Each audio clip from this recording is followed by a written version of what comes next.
Ele já trabalhou como web designer, é arquiteto, já foi vereador por Cuiabá e concorreu à prefeitura da capital, indo até o segundo turno. Atualmente é deputado federal por Mato Grosso. Nas eleições de 2022, foi o segundo candidato a deputado federal mais bem votado de Mato Grosso e o mais bem votado em Cuiabá. É o pai do Sebastião e da Ana Regina. É casado, cristão e conservador. Conhecido pelo perfil irônico e polêmico, tem seu nome bem colocado nas pesquisas de intenção de voto para prefeito de Cuiabá nas eleições de 2024. Hoje é dia de receber ele, Abílio Brunini. Tenho certeza que vocês ensaiam. Tenho certeza. Seja bem-vindo. Obrigado. A gente está muito feliz de te receber aqui no estúdio. Como eu disse assim que você chegou, você divide opiniões. Com você não tem meio termo. Quem ama, ama. Quem não ama, odeia. Mas a gente está muito feliz de te receber aqui. Foi muito esperado. Foi muito esperado. Estúdio. Você foi muito pedido, realmente. Todas as vezes que a gente abria caixinhas, desde o primeiro Uns pedia programa. Pra vir, outros pedia pra não vir, né? Não, todo mundo pedia pra você vir. Desde o primeiro programa, Sim, né? Que foi com a Janaína Riva. Com a estreia, todo mundo pedia. Leva o Abílio. É você e um jogador de futebol. E é Qual o jogador? Pacola.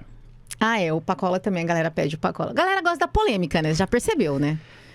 Como é que é o nome do jogo? Eu sou design gráfico, só pra corrigir. Ah, é designer gráfico? Eu sou diagramador há muito tempo. Eu mexo com design de impressos e outros materiais há muito tempo. Web design é você, né? Que mexe eu nasci que também, mexe eu nasci assim.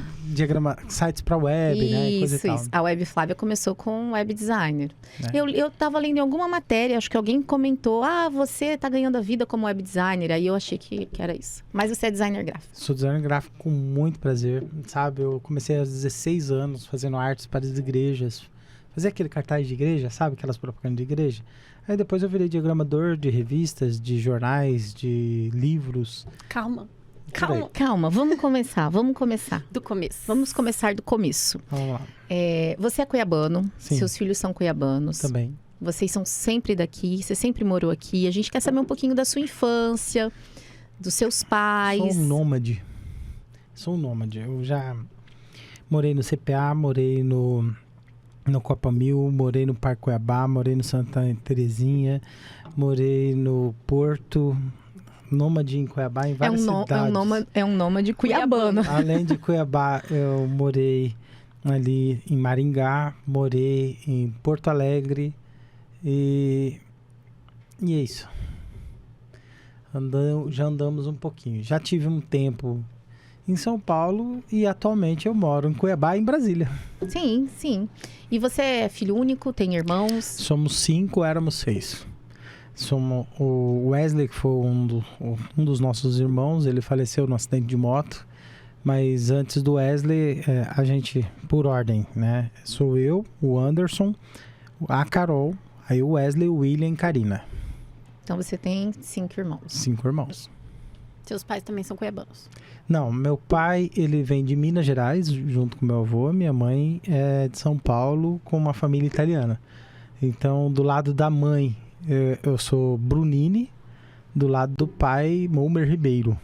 Então, do lado do meu pai, eu sou neto do pastor Sebastião Rodrigues de Souza, com Nilda Paula de Souza, do lado do meu pai. Do lado da minha mãe, eu sou o neto do Roberto Jacques Brunini, que tem a rua aqui, e a Lila Martins Spadoni, que era a dona da Rádio A Voz do Oeste. Então, essa família tem história.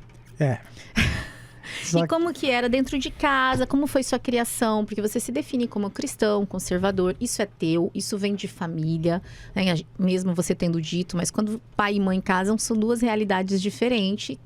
Então, assim, sua família já era conservadora? Você teve uma educação conservadora? Eu costumo dizer o seguinte, que o cristão, ela é a pessoa que está sempre tentando se aperfeiçoar. Não é que ele é perfeito, nem que ele é certo. É porque quando fala cristão conservador, alguém pensa, esse cara é o cara mais certinho que tem. Não, o cristão, ele é a pessoa que está o tempo todo buscando algum jeito de se aperfeiçoar. A própria Bíblia diz que Cristo veio para os doentes, não para os que são sãos.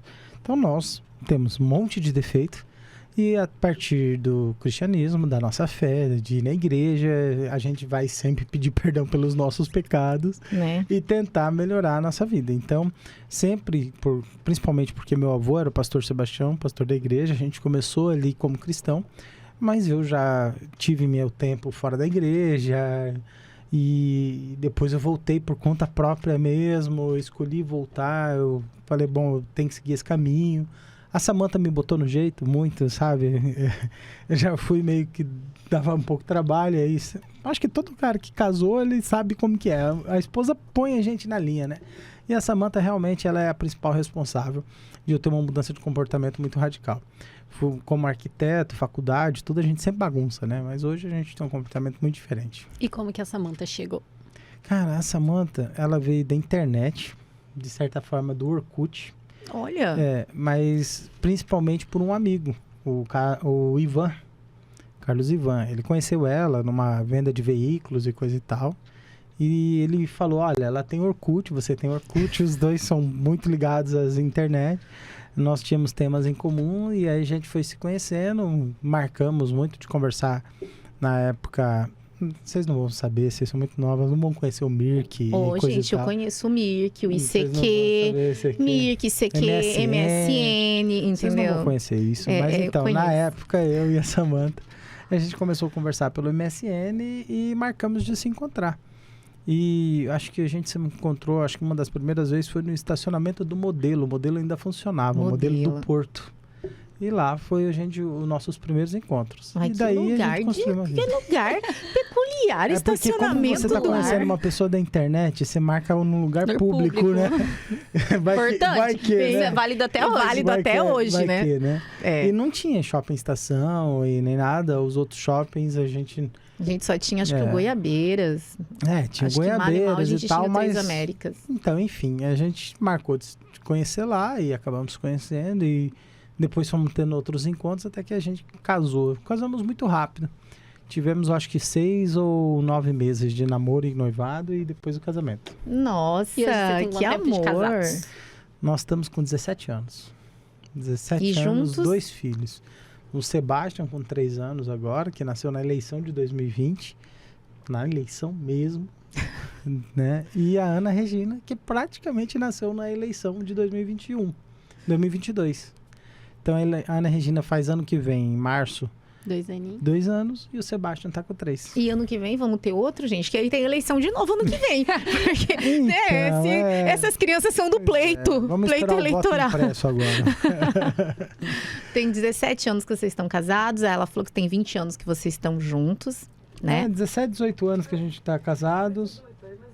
Já arredonda, né, pra 20. É quase por aí, 2 décadas. Por aí, 19 para 20. E aí ela tava falando, né? Não, ele sempre foi assim. Eu falei, vou perguntar isso pra ele. Você já era uma criança que protestava? Foi um estudante ativista?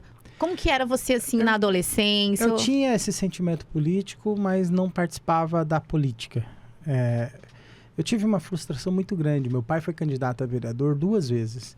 Ele teve 3.600 votos, muito bem votado. Ficou primeiro suplente de um vereador chamado Edivar. Na época, o Wilson Santos era prefeito. Nas 2 tentativas, meu pai ficou como primeiro suplente. Ele nunca assumiu. O Edivar nunca abriu para ele, nunca deixou ele assumir, nem nada. E aí, nós criamos uma frustração. Falamos, tipo, política não é pra gente. Porque 2 vezes bater na trave e não dá, não é pra gente. Aí nós nunca mais queríamos saber de política e criamos uma aversão mesmo ao processo eleitoral.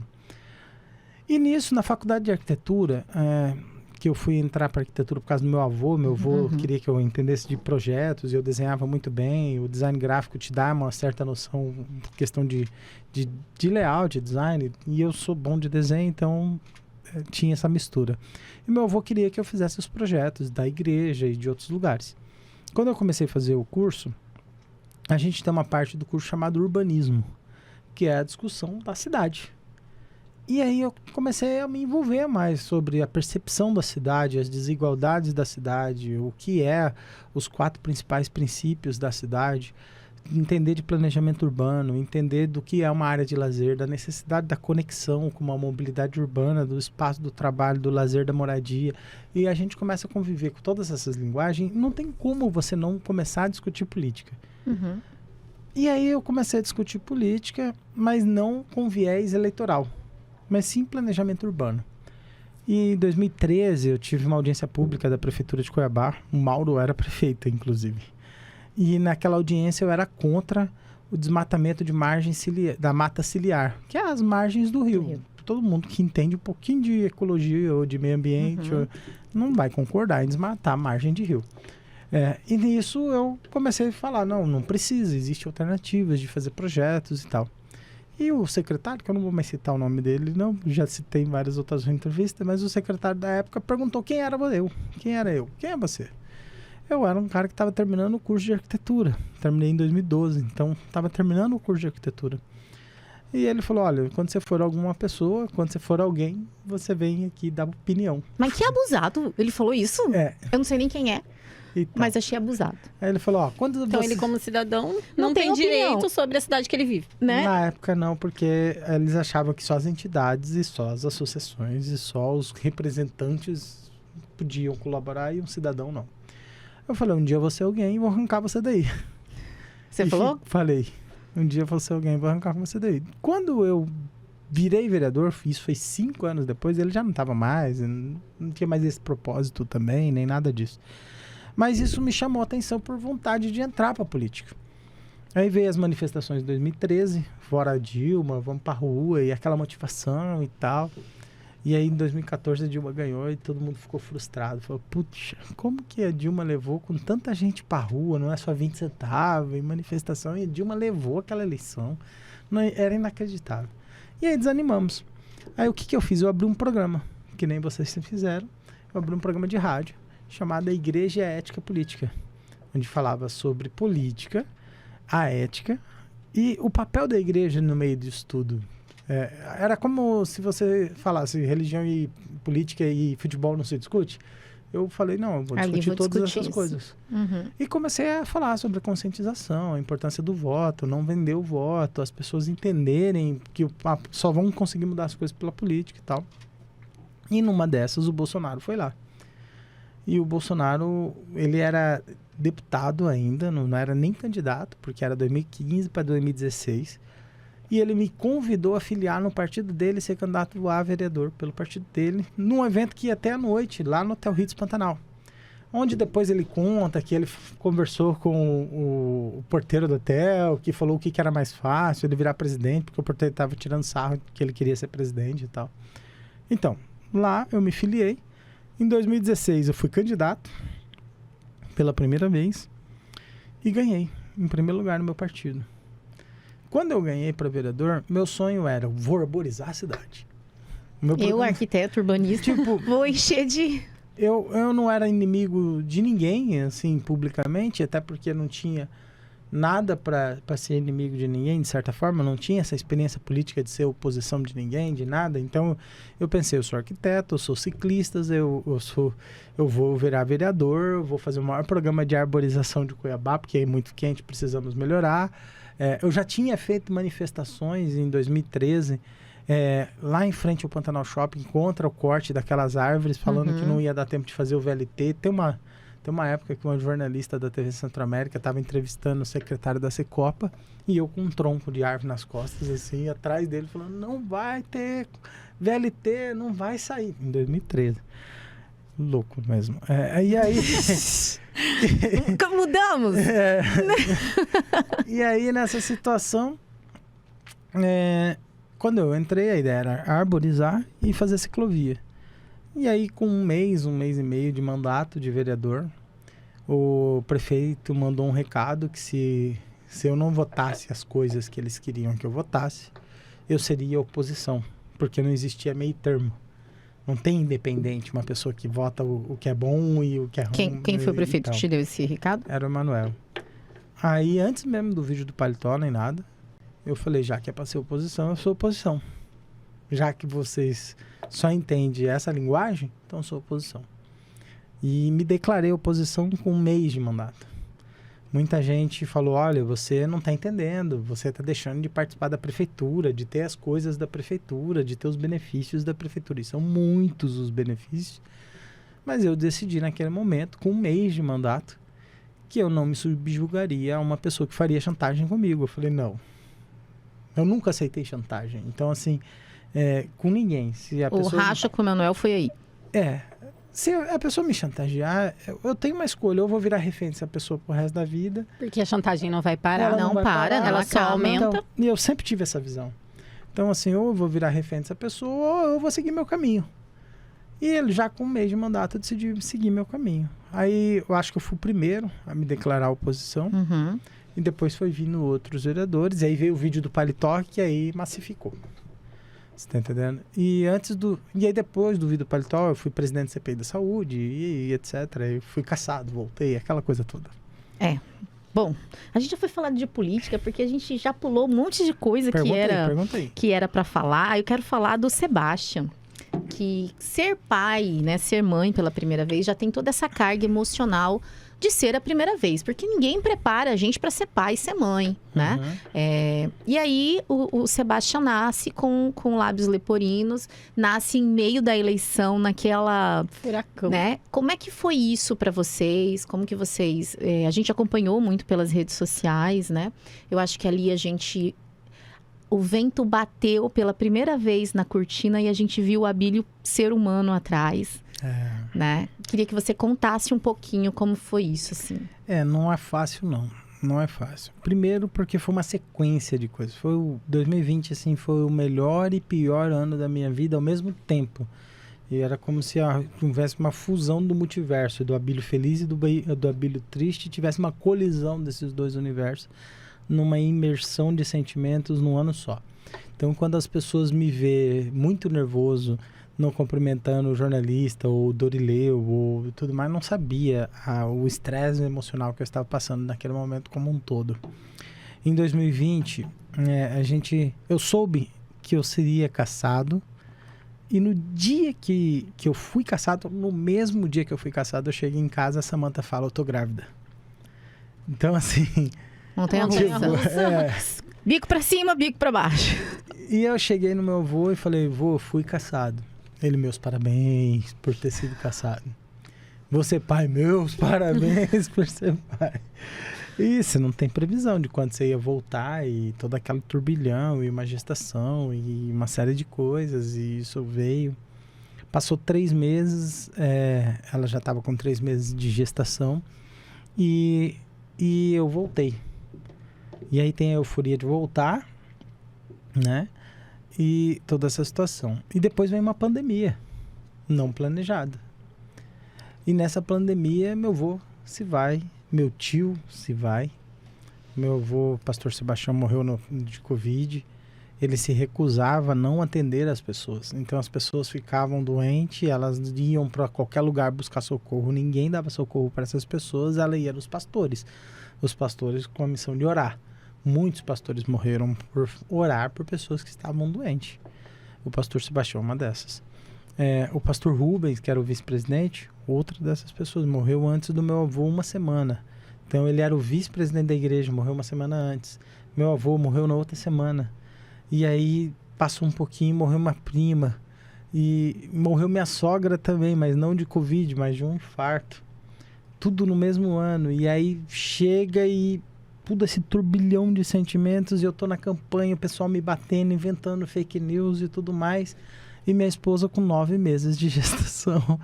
A qualquer momento o filho nasce. E ele nasceu há 4 dias do segundo turno. Então, assim, tivemos a eleição do primeiro turno, 4 dias depois o Sebastião nasceu. Então, assim, era um turbilhão de sentimentos. A responsabilidade de ter que parar uma campanha e ficar no hospital pelo menos uns 3 dias com meu filho. Quando eu soube, no início, eu soube com 12 semanas que o Sebastião teria fissura labial-palatina.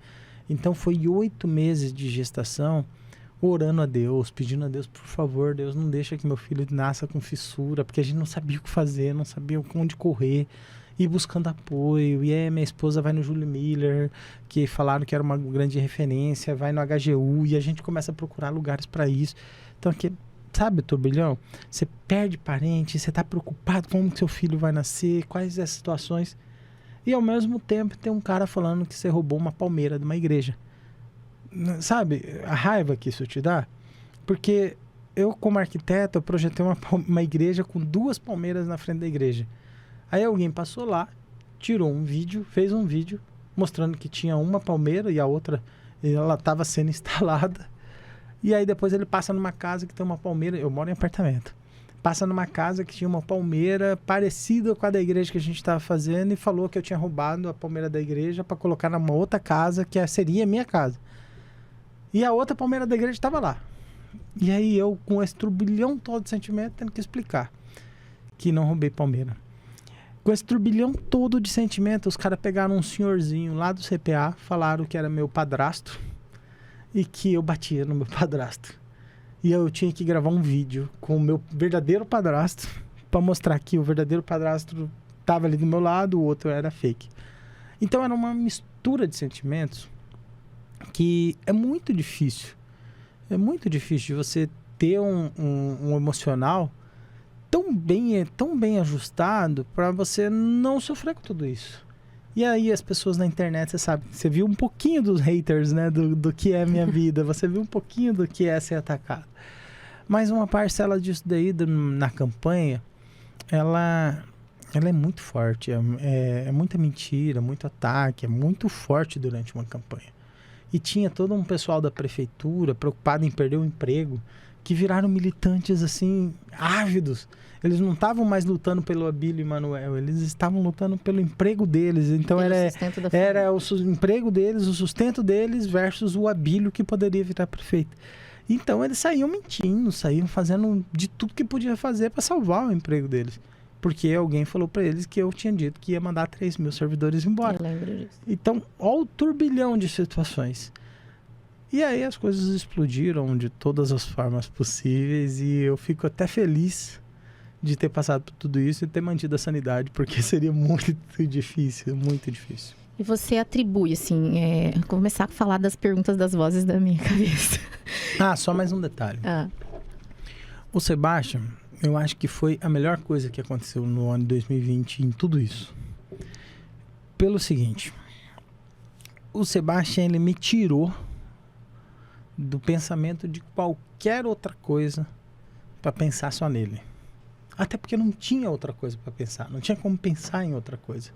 O Sebastião nasceu com fissura labiopalatina e lá no Rio Grande do Sul, quando a gente foi fazer a cirurgia dele, já tinha passado a eleição, já tinha passado todo esse caos. Eu tinha que arrumar dinheiro para fazer a cirurgia e arrumar dinheiro para pagar as multas eleitorais. Então, o que nós decidimos? Nós decidimos vender um apartamento nosso, vender o apartamento, pagar o carro, juntar o dinheiro e ir fazer a cirurgia. Só que a gente foi de avião. E a Samantha desenvolveu um pânico de avião. Aí a gente teve que voltar de carro. 9 dias, porque tinha que parar de 2 em 2 horas para o Sebastião alimentar. Quem nasce com fissura palatina no jeito do Sebastião só podia se alimentar com seringa. Então a gente tinha que parar de 2 em 2 horas para alimentar o Sebastião com gotinhas e gotinhas de seringa. Isso tudo mudou a minha vida de uma forma que eu falei, cara, não dá para pensar mais em política. Eu tenho o Sebastião para pensar. Não tem como pensar em outra coisa. Mas isso para mim foi tão importante que eu fui conhecer outras realidades. Você, por exemplo, você tem as suas realidades. Ninguém sabe julgar. As pessoas têm muito costume de julgar a vida dos outros sem conhecer a vida dos outros, não tem? Sim, sem saber o que passa no bastidor. É verdade. Às vezes o pessoal fala, olha, essas 2 mulheres super produzidas aqui, elas têm uma vida leve, tranquila. Não é verdade, não é assim. Até quem está nos assistindo não tem uma vida assim. E a gente foi conhecer uma vida de uma mãe atípica, que é a mãe, que no caso é a Samantha. E o quanto é importante ter um pai, um homem que esteja ali do lado para dar o suporte. Eu não passei nem 10% do sofrimento que ela passou. Ela perdeu a mãe, ela perdeu o avô, que era um pai para ela, ela teve um filho com fissura depois. Então eu não passei nem 10% do que ela passou.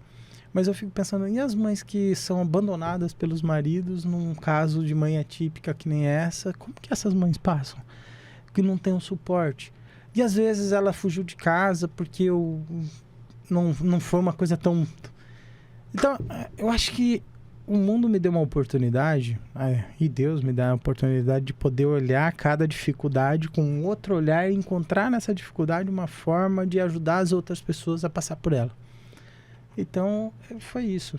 O Sebastião te tornou mais humano? Fez você olhar para essas minorias de uma forma diferente? Viver, né? Não é nem olhar, né, amigo? Então, é aquela história do Gru, do meu malvado favorito. Aquelas 3 menininhas que entraram na vida do Gru, mudou a vida dele, né? O Sebastião e a Ana Regina mudaram a minha vida para sempre. E assim, junto com a Samantha também, a gente tem uma vida totalmente atípica. A gente vê vocês nas redes sociais, parecem muito amorosos. As crianças, gente, não tem... A gente engana bem, engana bem. É tudo marketing. É muito marketing, muito marketing. Se você vê o que é uma casa de 2 crianças, com a diferença de 1 ano e pouco... Eu sei. O dela é desse. Os meus são Você tem assim, 2? A diferença de 1 ano e pouco... É uma montanha-russa sem cinto e no loop infinito. Não, a gente não tem casa arrumada. Esquece, não existe não isso. Tem tempo, não a tem rotina. A gente junta os brinquedos, enquanto você tá juntando os brinquedos, o outro tá jogando todos os outros brinquedos no chão. Você tá entendendo? Você tá ali mexendo no computador, um vai lá e desliga o computador que você tá trabalhando. Então, exatamente. Assim, deixa eu chegar na fase da briga, calma. Não, eles brigam. Já? Eles brigam. Mas eu falo assim, eu tenho 3 filhos, né? Os meus não são tão pertinhos, a diferença dos meus é maior, é de 6 em 6 anos. Mas eu falo que filhos, assim, é uma parceria tão linda com Deus. Porque você não... Impossível você acreditar que você vai fazer qualquer coisa com um filho sozinho. Você tem que ter uma parceria muito forte com Deus. E assim, quanto mais eles crescem, mais você agarra na mão de Deus. Porque... eles vão começar a andar com as perninhas deles. E aí, eu já tô com idade, com filha prestando vestibular, querendo mudar, ir embora de casa. E aí você fala, Deus, até aqui nós viemos juntos. Daqui pra lá você vai ter que ir. Deixa eu curtir minha fase. E passa rápido e é uma delícia. E outra, você não tem mais planejamento da sua vida. Nenhum. Nada, né? Tipo, a gente organiza sair. Vamos sair, amor? Vamos. Aí, na hora que vai sair, o bebê faz cocô. Você tem que trocar. Aí, você tem que desarrumar todo o bebê que já estava arrumado. Tem uma logística. E aí, na hora que você vai sair de novo, ela começa a chorar que quer mamar. Então, peraí. Ou vomita. Você não tem programação. Você não tem isso. Você segue a vida deles. Sim. E esse é o certo, né?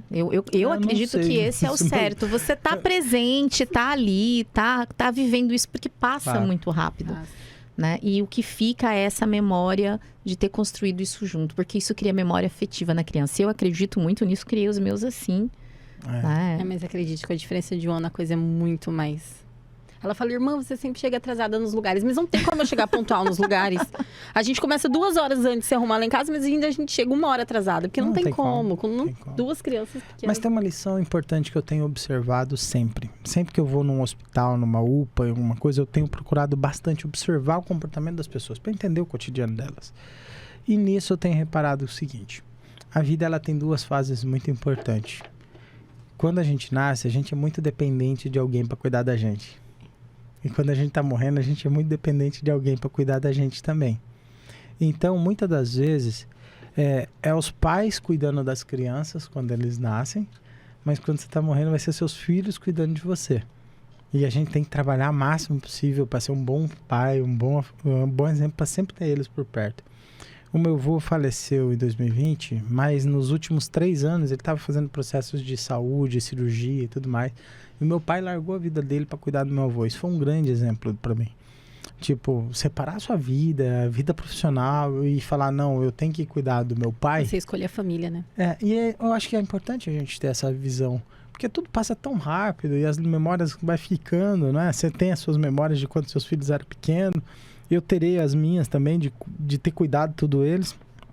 E eu quero um dia, se for o caso, eu também ter a condição de cuidar do meu pai, cuidar da minha mãe, do mesmo jeito que sempre cuidaram da gente. Eu acho que vocês devem ter esse também de parâmetro. Vocês são irmãs mesmo, né? Somos irmãos. Eu tenho muito esse Então. pensamento. E às vezes a gente abre mão de família por trabalho.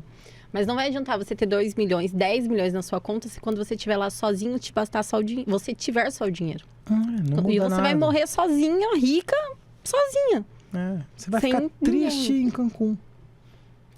Aí a gente divide opiniões. Calma. Porque porque a gente quer ser rica e amada. É isso que você tá dizendo. Não, Tudo, eu tô né? Você dizendo só que às quer vezes tudo. o preço é muito alto quando você busca só o A dinheiro. gente brinca, Tem a uma gente música, fala, né? O preço que se paga, É. às vezes, é alto demais. Mas é só pra quem gosta de dinheiro, sabe? A gente tava falando de... Antes de eu fazer a pergunta da política, que eu vou colocar um asterisco nesse turbilhão de emoção, eu preciso fazer uma pergunta pessoal pra gente pular pras perguntas de política. Eu não sei como é que tá aqui a hora, mas pra gente pular pras perguntas de política, que é onde a galera gosta, e a galera que tá lá assistindo deve estar falando, meu Deus, gente, e aí, vamos pro pau. Calma, a gente já vai pro pau. Seu look preferido é jeans e t-shirt e camiseta cinza? T-shirt, né? Seu look preferido? Então, assim, quando eu comecei a faculdade de arquitetura, tinha uns professores que estavam falando que era importante a gente ter a nossa própria identidade. E sempre era muito difícil achar uma roupa para ficar sempre arrumado e coisa disponível, coisa prática, sabe? E eu comecei a ler sobre isso. E aí eu li Mark Zuckerberg, sobre por que ele escolheu aquela roupa dele. Steve Inclusive, Jobs, até né? a Só cor usava da mesmo. roupa dele que ele escolheu tinha a ver com a cor do cabelo dele, as cores Steve Jobs também. E aí o Elon Musk no começo também estava mais ou menos nesse sentido. E enfim, aí eu fui começar a fazer referências a um processo chamado iconografia, que é a capacidade de você se formar um ícone e você criar sua própria identidade como ícone. Hoje tem cursos para isso que fala. Tem um monte de gente por aí que fala visagem, não sei como que chama, eu não sei o nome, mas falam sobre criar uma personalidade para alguém. E nisso eu falei, cara, eu queria uma coisa que fosse barata. Se eu estiver em algum lugar e eu já tiver com a roupa suja, eu precisar trocar de roupa, eu encontro fácil. E eu comecei a procurar e achei essa camiseta. Essa camiseta, apesar de ser a mesma cor, ela tem vários modelos da mesma camiseta. Às vezes, essa aqui eu acho que é da Renner. Eu decidi o seguinte, eu não vou gastar mais de R$50 numa camiseta. Não vou gastar mais que R$40. A preferência é Então, isso. você não tá comprando mais na Renner, porque a Renner tá gente, cara a pra Renner caramba, tá preço gente. de Zara. Sabe quanto é uma Tá com camiseta o preço dessa? da Zara. R$29. Uma camiseta dessa. Então, eu fico esperando as promoções ainda. E Aí compra de caminhão. Compro 5, 6 e deixo lá guardado e vou usando. E é sempre a mesma camiseta. E como a calça jeans, eu não gosto daquelas calças jeans com desenho ou com furo. Rasgada, Geralmente, estilosa. não é que se eu compro nova é pra vir nova mesmo. O meu pai fala isso. velha, Cara, o meu pai fala isso. Eu chego lá, às vezes, toda estilosa. Meu pai fala, minha filha, pelo amor de Deus, você paga caro nessas coisas aí, tudo velha, Ele rasgada. fala. Meu pai fala todas as Pulou vezes. arame ele farpado. Então, eu procuro usar sempre o mesmo tom de camisa. E depois eu descobri que os mesmos tons de tênis. Então, eu gosto do tênis de preferência, azul escuro da cor do calça jeans ou preto. E geralmente eu procuro que tenha uma faixinha branca nele embaixo, mas isso eu já faço há muito tempo. Antes eu usava All-Star, depois foi mudando, porque o All-Star não era tão confortável quanto esses tênis de tecido agora que você tem, que eles são mais elásticos, dá a sensação que você está descalço.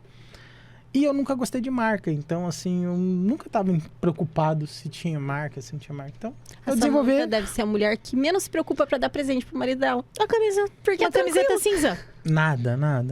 E o terno é mais ou menos a mesma Eu coisa. ia falar isso, porque eu assisti vários vídeos, o terno também é o mesmo. Eu tenho umas 5 camisas azul escura. É sempre o terno azul, ou gravata camisa azul. branca. Gravata azul e terno azul. Pronto, eu acho que... Pronto. É porque, assim, você de certa forma, é uma figura pública. Sim. Você tem que ser fácil de ser reconhecido. Já Sim. pensou se eu andar com uma Acaba roupa que diferente? tudo é uma estratégia de marketing. Então, às vezes, alguém olha lá do outro lado da rua, um careca, meio gordinho, de camisa cinza. É o Abílio. E se não for, coitado do cara.